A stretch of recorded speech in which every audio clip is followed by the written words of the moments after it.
drive shaft. That thing's fat.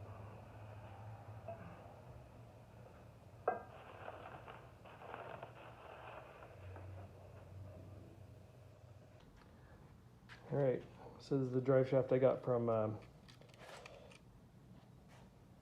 this is from the transmission. It ended up coming from Dynatech, looks like, but this is from the TKO from Silver Sport transmissions that I bought. It was included in that. Gave them measurements. There's the front piece there, and then you have to give them the type of U-joint you're using, and they put that in there for you. So I'm gonna try and install this thing. So to give you some context, this is the stock drive shaft next to that drive shaft. You see it's quite a bit, the new drive shaft is quite a bit fatter, so it ought to hold up pretty good. Now we're under the car. First thing I noticed is that they put this little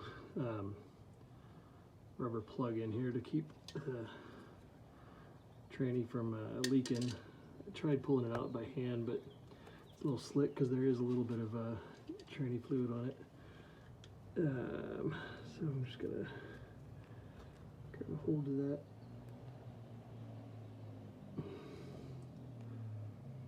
And make sure I don't get the actual seal on the outside there.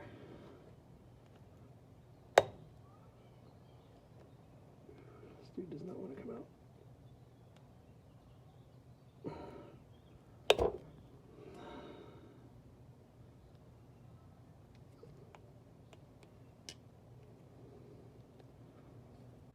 I didn't get a recording of this, but I went ahead and removed the seal from the back of the transmission, and then I installed the slip yoke. And then we went to the back of the drive line and installed the U-joint. Tightened those bolts down. I don't know that I had a torque spec on those. You couldn't get a torque wrench in there anyways. And then you have the drive line installed. And that was pretty much it for the TKO600 installation, except for the